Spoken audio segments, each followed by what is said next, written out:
I hope you've been enjoying our State of Defense program. If you're just joining us, I'm Jacqueline Feldscher, Defense One's Senior National Security Correspondent. You've just heard from the Vice Chief of Space Operations, General David Thompson, on what comes next for the branch and how ready Americans should be for conflict in the atmosphere. Next, we have an exclusive conversation with Congressman Doug Lamborn, the top Republican on the House Armed Services Strategic Forces Subcommittee, to get the Capitol Hill perspective on the future of space policy and what Congress can do to help the Space Force be more agile. First, as a reminder to our audience, please continue to use the chat box on the right side of your screen to talk with fellow event attendees or ask for technical assistance. Without further ado, Congressman Lamborn, thank you so much for joining us this afternoon. You're welcome. I want to start off asking you about a deadline Congress is facing at the end of the month. In addition to the government funding running out on September 30th, the Small Business and Innovation Research, or SBIR program, is also expected to expire then. Your home state, Colorado, is home to a lot of space companies, both big and small. How will this program expiring impact the space industry? Well, I'm really concerned that there is some limited opposition to SBIR being continued. I don't think that that's a majority opinion, but we need to fight to make sure that the naysayers don't get their way. The Small Business Innovation Research Program under SBA has done some really good things, and it's helped harness the innovation of small businesses and help get them more of a higher profile and some access to funding. So I think that making more of a priority for small business to be able to compete better with the large organizations, the large primes, is essential. And the SBIR program, to me, does that along with STTR. So I will be really working hard to make sure that that continues. Can you lay out any sort of impacts for companies that you're expecting if the program were to go away? Would it be something that would sort of change overnight, or would it take a little bit longer to see, a potential degradation in cooperation with small businesses between the Pentagon? That's hard to predict. I don't think that we're going to go down that road, so I'm not prepared to, I'm not worrying about that as of today. I do look at how SpaceX and United Launch Alliance are two companies that have done a lot in the launch fields. And the way that SBIR lets small businesses have readier access to working with the primes, I think is critical. There's so much innovation out there. Small business is really good at responding to problems. The large primes are good at saying, what are your requirements? We'll go out and meet those requirements. And there is kind of a difference in emphasis. They have different competition that they have to worry about, different access to funding. So, but the bottom line would be that if something were to threaten SBIR, it would have an immediate effect, I believe, on employment. And we would have a drop-off in employment numbers. I don't want to see that. Jobs in the space industry pay really well. And I would hate to see anything have an adverse impact on that. You mentioned that there is some opposition on Capitol Hill to extending the program. Can you sort of lay out for us here what your argument is to your colleagues who might be opposing it? Sort of what are you telling colleagues who are wary of extending the program? Small business needs to have a place at the table, and they are frankly liable to get run over by the large primes if they don't have some kind of guaranteed access. And so a program that gives them special attention, frankly, is really worth it to me, because some of our best ideas come from the small innovators. Some of the cost-saving things, frankly, come from the small innovators. They are more willing to see things in a new light and in a cost-saving light, whereas the primes sometimes get comfortable with the existing way of doing things and are not out there looking for cost-saving measures quite as intensively as maybe some of the small businesses are that have new and exciting and innovative ideas. Just one more question on this topic, and then we will move on since we have a lot of ground to cover. But I'm wondering kind of if you're hearing anything from some of the small businesses in your district that work in the space and aerospace defense sector. Is this something that they're talking to your office a lot about, and kind of what are their concerns? Oh, absolutely. They're very concerned about this. We have a lot of innovative business. We have Catalyst Campus as one example of people collaborating together and with the defense industry folks the DoD folks to work together for solutions. And yeah, they're very concerned about this. And it would have, I think, an immediate and negative impact on employment. And I think on the track record we have of getting innovation into the hands of the warfighter if this program were to go away.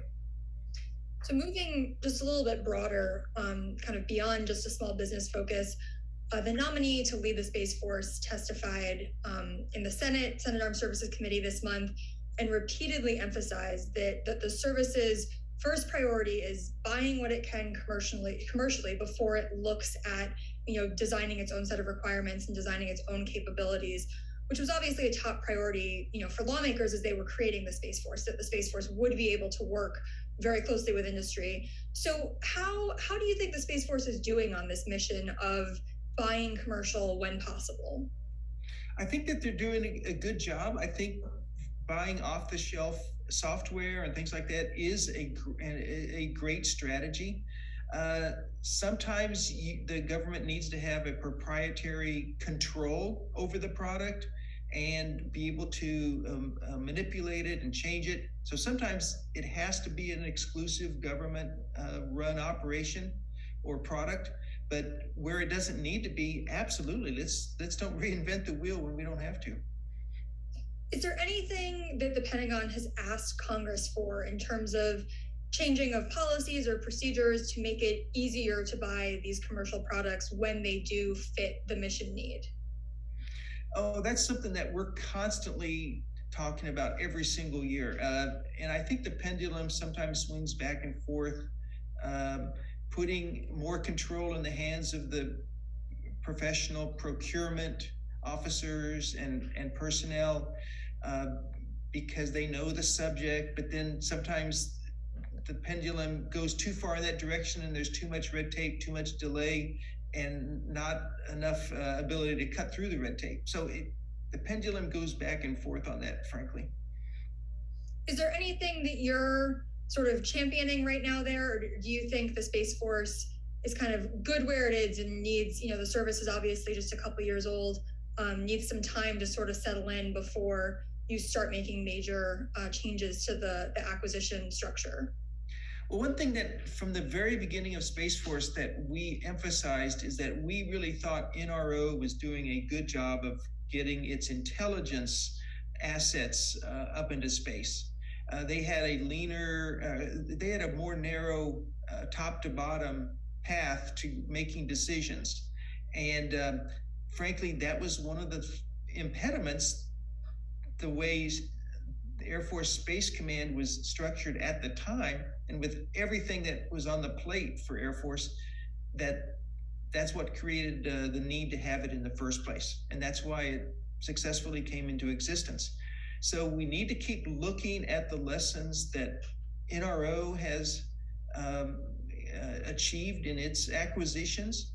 And I think we have some people from NRO, Frank Cavelle, for instance, and people like that who are now going to be really having key roles in Space Force. And I think that's a good thing. So I want to move on to talk a little bit about the establishment of a Space National Guard. This has been something that has been talked about for a number of years, but the debate has kind of been reinvigorated this year for a proposal that would take the space-focused units in the Guard out of the Air Force hierarchy. So you've introduced legislation that would, support this, but neither the Pentagon nor the White House have been fans of the idea so far. So hoping you can kind of lay out your argument here and for why you think the Pentagon needs a Space National Guard. Well, and I'm working with Jason Crow, also from Colorado, a Democrat colleague of mine that knows this area well, and I really trust his cooperation and judgment on this, and I'm happy to be working with him. Having a space National Guard along the lines of what we've proposed is more going with the status quo, with more what we're used to. The procedures and policies are in place, and it doesn't take a whole new way of operating. There's, I think, merit to what General Raymond and others are advocating, and in the administration with a different approach. Different approaches are sometimes very justified, but what they want to accomplish, in my understanding, is to be able to bring in highly qualified experts who have expertise in niche areas that we need them to be formally affiliated with the service, with the military, but not on a full-time basis. And so their approach would be to accomplish that through an all-inclusive construct where you could say everyone's in the Space Force National Guard. So I think there's merit to that. This is a debate that's still playing out. I think there's merit on both sides of that question, frankly. This has been something that has really been pushed on Capitol Hill. You mentioned that you're working with a colleague from Colorado, but it's really been pushed by states that, have a National Guard presence working on space already. So can you talk a little bit about kind of practically what the establishment of a Space Guard would mean for kind of, units in your home state, and kind of what the trickle down effect would be, how they're being impacted now? Well, Jacqueline, that's a great question. Up in Buckley Space Force Base in near Denver, we have Air Force National Guard folks doing missile warning space missions, is my understanding. And yet they're not in Space Force, but they're doing that mission. But they're in the National Guard. So to switch them over to Space Force National Guard, to me, would be a simple way of putting them more closely where they need to be, and with the official support and structure to complement that.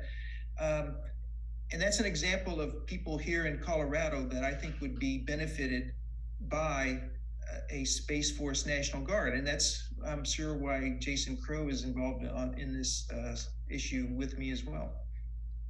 So one of the things that lawmakers talked about a lot when establishing the Space Force was the need to avoid redundancies, control costs, and not create unnecessary bureaucracy.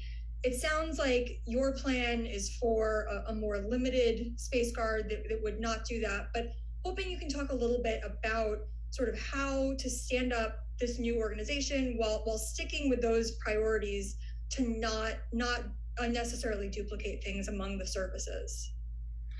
Well, Jacqueline, like I already said a minute ago, if we just follow the construct that's existing for Army, Air Force, Navy, and so on, we already have the template there in front of us on how to do it. So to me, it would just be a simpler and faster operation to go in that direction. This proposal is a key difference between the House and the Senate versions of the NDAA. The House version has included the establishment of a Space Guard, while the Senate hasn't. So given that this has been debated for a number of years at this point, why, or I guess, do you think it's critical to get this done now in this year's bill? Sort of what about now makes it the right time to kind of pull the trigger on this thing that's been talked about for a while? Well, it's just that we want to be doing this. There's no need to keep waiting. So the urgency is just that in my opinion, we've delayed too long already. We could have already done this. Mr. Crow and I were working on this, a couple years ago. So if we were to go in that direction, this would already be a done deal. So I do know that people are supportive of this. Senators Marco Rubio and Dianne Feinstein, I believe, are supporting this approach. So yeah, let's get it resolved. Like I think we can agree there's merit on both sides, but let's go ahead and get moving here. So the Space Guard is perhaps the space provision in the NDAA that has generated the most headlines, but wondering, any other space related provisions in the bill that you're excited about, and any other updates on the status of the NDAA that you can share. It's obviously hasn't passed the Senate yet. Anything you can share about sort of where the bill stands? Yeah, we're pushing in the bill for increased commercial and international cooperation in space. Allies like Israel, we want to be working together. We want to work on on-orbit servicing capabilities. That's a key thing. I know that some great minds are working on that, but it would keep our assets operational for more years. And these are very expensive assets. So let's keep them going, especially not letting them run out of fuel when we could send a gas tanker up there and refuel them and keep them going longer. Domestic sourcing of space systems. We've talked about small business already and the supply chain. We need to continue to emphasize that. I believe the Secretary of Defense needs to better articulate going forward what the strategic objectives for Space Force are. There's a little bit of a nebulousness to that I don't think we should have to have. Space Command operations facilities need to continue to be invested in, and we're doing that in this NDAA. So those are some of the things, Jacqueline, that I think we are pushing for, and I'm frankly excited about. The on-orbit servicing piece that you mentioned is something that definitely caught my attention. That technology is very new and very interesting, given that the same technology that can be used to refuel a satellite can also be used to potentially disable a satellite. It's a similar idea. So wondering what the impetus behind that is. Is that primarily a cost-saving measure, or why is that kind of a top priority for you this year? Well, we're not asking these gas tankers to go up and siphon off fuel from someone else. If that's the analogy we're talking about. No, it's to keep our assets going longer because they can run out of fuel before their useful life has expired. That creates debris problems when we have outmoded, obsolete pieces of satellites in orbit. So the on-orbit servicing capabilities, I think, is a big deal, and I would love to see us, DOD in particular, advance on that. Is that something that DOD has expressed an interest in doing? Like, is that in the bill? Because absolutely, okay. Absolutely, yeah. Very interesting.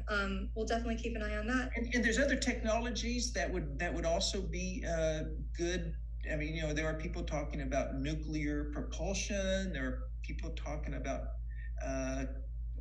using solar power to better effect, and ion propulsion. And if I have that terminology correct, I mean, there's a number of things that are being really heavily researched right now, and I'm excited about that.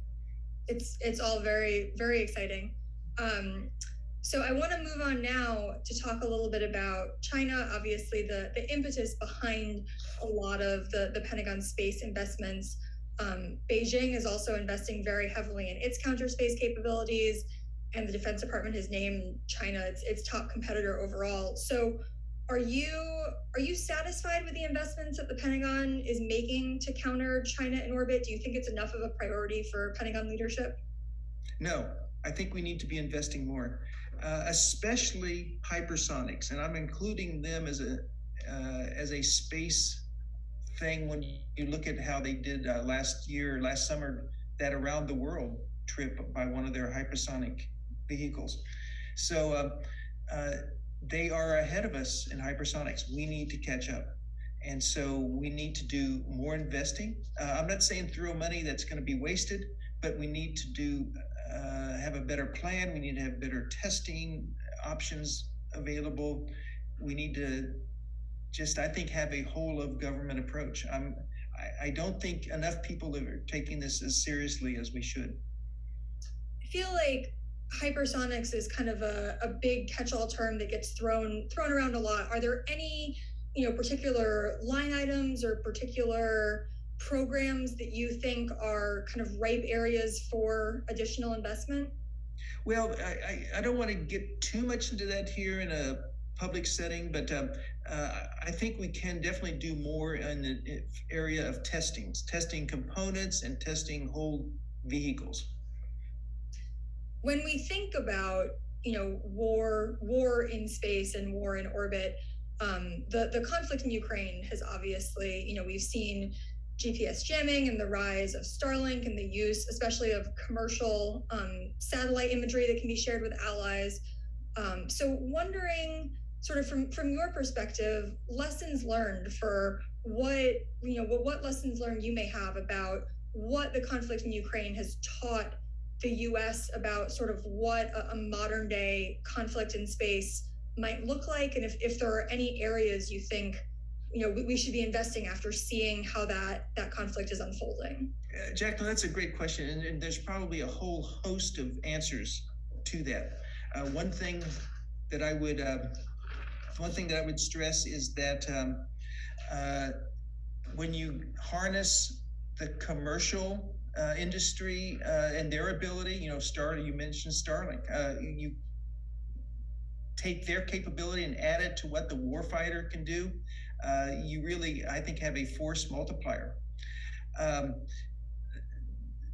think control between the warfighter and all of the assets at his or her disposal, I think, is critical. Also, the Russians have been falling down at that. The Ukrainians have been very creative and have been doing a very good job of coordinating their strategy, concentrating their forces, using obviously U.S. HIMARS and other precision rocketry and other weapons to good effect. But the Russians have shown a lack of capability to really communicate well.